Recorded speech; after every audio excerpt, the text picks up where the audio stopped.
It's good to see everybody today. Could you turn this one down here? Right here? At least I hear myself coming. There we go. That's better. Thanks. Oh, what a wonderful day. Nice February day. Should be up to about in the low 60s. Good weather. What a blessed time it is to be together. And so glad to see y'all. Just remind all the ladies that there is a class starting Tuesday that meets here at, I think, 9:30 to 11. If you want to come to that, that's for all ladies. They'll meet here in Building 2, just the next building over. Just invite you to come. And there's invitations if you have a friend that would you think would be interested in coming as well. They're going to go through a book, and this should be really good. It'll be a good study. And also, just want to let you know that next week we're going to have our baby dedication time and invite everybody to come to that. We'll do that before the children go back for their class. We'll just celebrate all the babies that were born. And honestly, I forgot about that. And so someone reminded me, oh, we need to do the baby dedication. I was like, you're right. And so someone reminded me about that a couple weeks ago. So this is the time we're going to do that. And Amanda Burdett thinks she'll be here for this next Sunday. So we're going to bring little Isla Faye here. And so she'll be able to take part in that as well. Do you remember, if you've had kids, do you remember when your kids' feet were that small? You hold them like that? Good memories. And also, Bible Bowl, this coming weekend, or some of our young people are going to be traveling to West Virginia for Bible Bowl. Yeah, Seth is pumping his fists. It's going to be good times. We're proud of you guys. Just in your preparation, we're proud of you, and your winners are ready. So that's exciting. So if you want to join with me, I'm going to stay here and pray for them and hope they have a safe trip there. That's a long ways away. But hopefully in a couple of years, maybe it can be here. And so that'd be good. So that's exciting. And so this week, we're going to talk about, see that picture right there? Oh, that picture right there? We're going to be looking at this parable that Jesus told when he went to someone's house to eat. It's interesting. Read this with me. Now one of the Pharisees was requesting him to dine with him, and he entered the Pharisee's house and reclined at the table. And there was a woman in the city who was a sinner. And when she learned that he was reclining at the table in the Pharisee's house, she brought an alabaster vial of perfume, and standing behind him at his feet, weeping, crying, she began to wet his feet with her tears and kept wiping them with the hair of her head, and kissing his feet and anointing them with the perfume. Now when the Pharisee who had invited him saw this, he said to himself, if this man were a prophet, he would know who and what sort of person this woman is who is touching him, that she is a sinner. You just hear the indignation, right, in his thoughts there. And so it's interesting that Luke knew about this. So I want to look about this Pharisee. If you don't know, the Pharisee was that higher up class of religious people that really prided themselves on how accurate they were keeping to the old law, the law of Moses. And they looked down at everybody else. They judged everybody else like we see in this passage here. And so this Pharisee had some issues, like all of us, and we're going to talk about his issues. Now, what do you think his motive was to dine with Jesus? Why did he invite Jesus to his house? Now, these Pharisees, they were in pretty good standing in the community, in the Jewish community. They were respected, and they had a lot of clout. Okay? He's probably pretty wealthy as well if he could invite somebody over to his house. And I'm sure he had some of his friends over as well. And so probably one of his motives, or part of his motive, was to gain notoriety. Now, Jesus was already a very popular person. People were flocking to listen to him. So it would be substantial if he would go to your house to eat. Imagine someone famous being in town, and they come to your house to eat lunch. That'd be great, if you like them. and just neat that you could tell people, you know, Jesus' name come up, and you just, oh yeah, he ate at my house. It's like, really? And that might have been part of the issue of why this Pharisee invited Jesus over to his house. Maybe he was wanting to trap Jesus. We know the Pharisees set a few traps for Jesus, and they were scheming how they could trap Jesus. Because one thing that he meant to them was they're losing power. Because as these people are flocking to Jesus, those are people that are not flocking to them. Right? And they're losing that influence over the people that they've been having influence over. So he might have been saying certain things and listening to Jesus, and maybe that's one reason why he had other people there, so they could have proof of something that he said, so they could trap him in something. And we don't know the whole discussion that happened there. I'm sure there were some things there that he said to, or at least somebody, to trap him. Maybe he was curious. It'd be nice to be able to give him the benefit of the doubt, isn't it? Maybe he was curious and really wanted to know Jesus and know more about his message. Now, I think something at the later part of this passage tells us that that's probably not true. I hope it is, but I don't think he was curious and wanting to know about Jesus and the message that he was given. So I think it's probably for a mixture of the first two, the notoriety and willing to trap Jesus. You know what? Some people come to Christianity because of that, don't they? For the notoriety. I remember growing up in Middle Tennessee, and every time there was election time, someone that was in church that was running for some office, they would get their truck with their name and sign and park it in the parking lot. I was thinking, even as a 10-year-old, I remember thinking, I don't know if that's right. I don't know if I would do that. So some people become religious for the notoriety.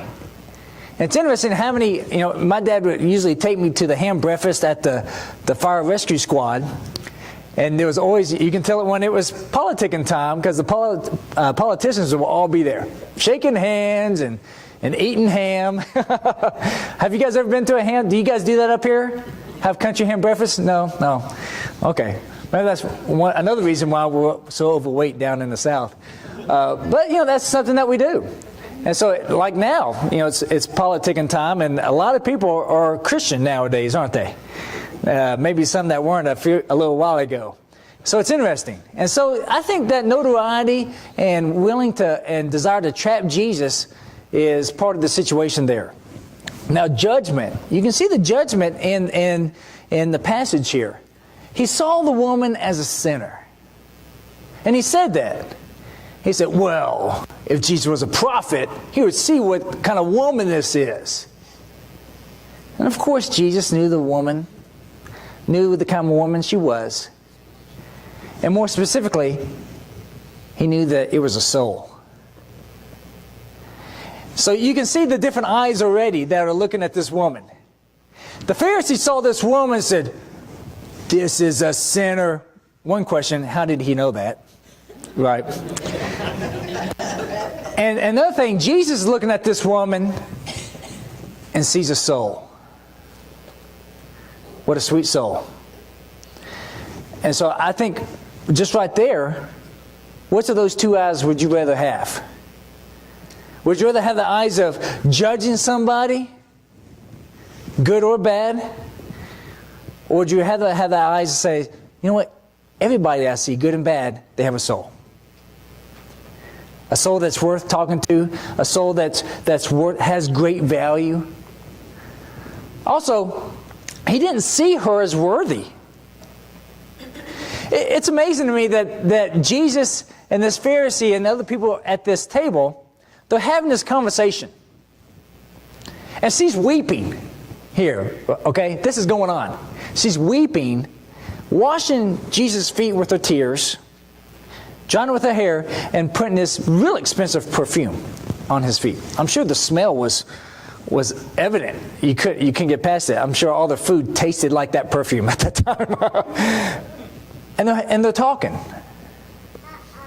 If you were me, if I was at Bob Evans and I was eating with Ken, and a woman just comes and throws herself at his feet and starts crying and doing all this at his feet, it would come up in the conversation. I'll say, Ken, I don't want to be rude, but that's not a waitress. What's going on? And yet, it doesn't come into conversation. They're just talking, eating their figs and dates and whatever, and going on. And I think that's amazing. And yet, it's easy to laugh at that and think there's no way I would do that. And that kind of thing's going on all the time. People are going through great emotional stress around you, and it's so easy to not pay attention. It's so easy to gloss over it because that's their issue. You don't want to get into that. And that keeps us from getting in some people's lives, isn't it? Because I don't want to get into that.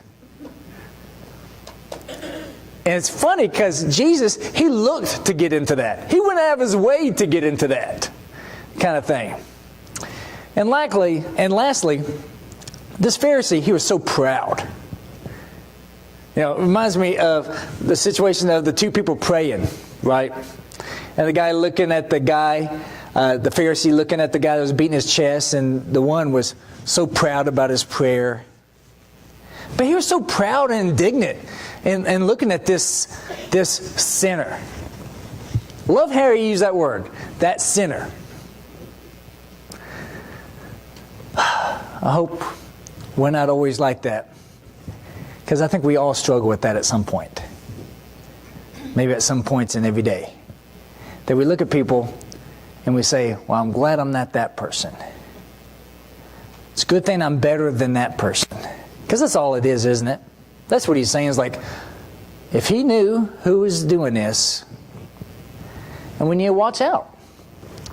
The next verse says this, and Jesus answered him, Simon, I have something to say to you. And he replied, say it, teacher. A moneylender had two debtors. One owed 500 denarii and the other 50. When they were unable to repay, he graciously forgave both of them both. So which of them will love him more? Simon answered and said, I suppose one whom he forgave more. And he said to him, you have judged correctly. Forgiveness. All of us that are sinners, all of us that have been baptized into Christ and to His death, burial, and resurrection, we know forgiveness. And even if you haven't, you know forgiveness because someone has overlooked or forgiven you of something that you've done. But it's so much deeper when you know that forgiveness from God. It's good to have Troy and his wife here. You guys got baptized just a little while ago. And you know that's so true. That forgiveness is so rich. What would you trade that for? Nothing. You wouldn't trade that for anything. And this parable is really good. This denarius was about 1 day's wage. Whatever that was at that time. And so 550, okay? One is obviously 10 more than the other, right? It's got an extra zero. And so let's base a year's salary on $50,000, just as an example. Average of working 5 days a week, okay? So the 50 denarii, let's say it's 10 weeks, 5 days a week. Based on $50,000 a year, that'd be $10,000. And the 500, that's about 2 years worth, right? That'd be $100,000. So that's the money that we're talking about here, roughly. $100,000 and $10,000. And Jesus asked Simon, which one do you think would love him more? Think about the bank. Whether there's two people. They both needed a loan. One needed a loan for a house, $100,000. Another one needed a loan to pay off the credit card, $10,000. Both of them walk in the Fifth Third Bank that morning and say, I can't afford it. Calls them both into the office. Says, you know what? Don't worry about it. How likely do you think that's going to happen? Which bank was that? Yeah. It's not going to happen, okay? How likely do you think it's going to be for someone to forgive guys this much money? But this is the situation we have. Did they deserve forgiveness for the money? It doesn't seem like we don't know much about the people. We don't have makeup of each one of these people and what kind of jobs they did and what was the money for. We don't know any of that. All we know is they borrowed it and they couldn't pay it back. And they were forgiven. And it seems like it was independent of all those facts. Because it wasn't needed for the story.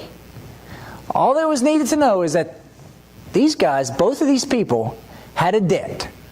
They couldn't pay it back. And then the one they owed to took care of it for them. Now, don't misunderstand me. The money was paid for. But it was the one who let him borrow it. He's the one that paid it, right? He's the one that lost the money. And he didn't have, in this parable, he didn't give any follow-up, any small print. He said, but you have to come over to my house so much. But one of your children is going to be my slave. What's that happened back then? None of that. Just forgiven. Amazing. Amazing situation. Did they both need it? Of course. They both needed it. I think about this example as I was preparing this lesson about two people swimming in the pool. They're both struggling. Okay? One person struggling and they're going to die. Okay? And the lifeguard, and this is happening to them both at the same time. They're both having trouble at the same time. There's only one lifeguard. Goes to one, saves them first. And they just started drowning, kind of choking, but it was without doubt they were going to die. But they were just starting. Saved him. The other person going down deep into the water. Went back into the water again, pulled them up, pumped the water out, breathed life into them, saved them. They're both okay. Which one is more thankful? The one that was probably real deep. But it really goes into, it depends on whether they both understood the situation they were in. Because both the 100,000 and 10,000 people could rightly, at that time, be thrown into jail until they pay the money back. Both of them. Even the person that was saved right on the onset, and if an onlooker was looking at it saying, oh, I think he would have been okay. But the person knew he was a goner. But he was saved at the very beginning. Now, if that person is honest and saying, I was lost. I was as lost as that guy that was deep down at the bottom of the pool. I was going to die. There was no doubt in my mind. If that person has that awareness and that sincerity and honesty, then he can have the same reacting to the person that was saved that was deep down at the bottom of the pool. But that person that deep down at the bottom has no doubt that he was a goner. He maybe even tell stories of what he saw while he was dying. Okay? And I think that's the situation that we have here. And obviously we know why Jesus told this story. We know why. The rest of this passage, he says, turning to the woman, he said to Simon, do you see this woman? Obviously he does. I entered your house. You gave me no water for my feet, which was an insult. It was an insult at that time. But she has wet my feet with her tears and wiped them with her hair. You gave me no kiss, which was an insult.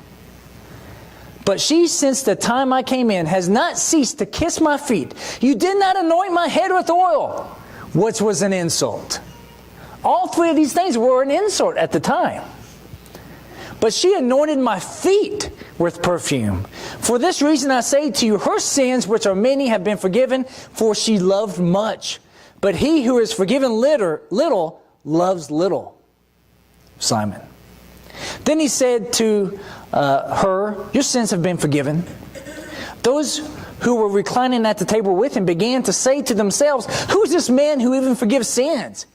And he said to the woman, your faith has saved you. Go in peace. No more guilt about this. No more worry about this. Go in peace. It wasn't the amount that was forgiven, it was the reaction to the forgiveness. The person that was forgiven little, he could have reacted greatly He could have done all these things to Jesus. And I'm afraid many in our society nowadays see themselves as the ones that are forgiven very little. You know what, Jesus? I'm a pretty good guy. You can rubber stamp me. You don't have to bleed too much for me, Jesus. I'm okay. You just really just got to put your hand around me. And that's a spit in the face of what Jesus did. That's not anointing him. That's not kissing him. That's not washing his feet. Because saying, you know what, Jesus, I would do that to someone that I feel like I owed a lot to. But I really don't feel like I owe you that much. I don't owe you enough to have to come to church every week. I don't owe you enough that I have to give money to the church and the going-ons of the church. I don't owe you enough to speak about you to other people. Because honestly, you didn't have to do that much for me. Now that guy over there, you had to do a lot for him. He's the one that nailed you to the cross. I think a lot of people in our society see themselves this way. Looking at the people, at the real sinners. And we have to watch out. We have to watch out. How did Jesus gauge their love? By their action and by their inaction. You can gauge by how much someone loves somebody by what they do for the person. You can tell how much they love this person because of everything that they're doing. And you can tell how much they don't love this person because how much they're not willing to do. Both tell a great story. And so you can do the same about your own life with God by your action and your inaction. Jesus can read the tea leaves. He can understand things. You don't have to explain things to him. He can read it all. So whose faith saved them? Obviously, the woman's. Her faith in action saved her. It wasn't just a faith. You know what? Some people would say, you know what? She could have had that same faith, stayed in her home, and just known, Jesus, I care so much about you. But it says, when she heard that he was eating at the Pharisee's house, she went in action immediately. She didn't just think about it. She didn't just say things. She acted immediately. Went and got the perfume, went there, and was acting from the heart, acting from what she knew, what she needed to do. In our high pollutant society, we put so much on the thinking aspect. And Jesus remarked about the doing. It's not enough to think about what's right. It's not enough to think about what you need to do. It's about what you do. If the lifeguard just thought about the people or the swimmers and thought about what he needed to do, would that be enough? Of course not. He had to act. He had to do something to pull them out of the water. How much thinking do you do? Do you think too much sometimes? If you're like me, sometimes I think too much. I don't act enough. Sometimes I act too much. But you know what? There's a balance. But I'd much rather say I acted too much than not enough. I'd much rather, ask the person that's in trouble, do you need help? I'd much rather them say, no, I'm okay, than just say, they'll probably be okay, I guess. I don't want to bother them. They're on the side of the road in town. I don't want to bother them. I'm sure they've got things to do. Yeah, getting help. That's where they're at. And everybody without Jesus, they're busy about getting help, whether they understand it or not. And that's what makes our great obligation so tricky, is trying to get the people to understand that they need this help. Now, greatly, this woman understood it. I can't imagine how she did that. She was brave, don't you think? She was so brave. And so the title of this lesson is Forgiveness and Love, the love that was shown. And obviously the Pharisee didn't believe, because he said, if this man is a prophet, so he didn't believe the words he was saying. So why did she do this? She recognized his worthiness. And contrary, she recognized her unworthiness. That's why she was doing this to his feet. In some cultures, the feet are so disgusting because that's what you walk on, the paths, right? That's why it's usually custom to anoint the head. That's the honored place of the body. She didn't feel anything worthy to even get close to the head. So she anointed the feet. That's special. So I'm not even worthy to look at the head. I'm not even worthy to think about the head. I just want to do the feet. If I can do the feet, then maybe that's something that maybe he would recognize that. Once again, I think we struggle really realizing the situation that we're in, that Jesus is worthy and we're unworthy. But through Him, we're made worthy. It's such a wonderful thing. It's amazing. And so she kissed His feet without stopping. She invested in expensive perfume.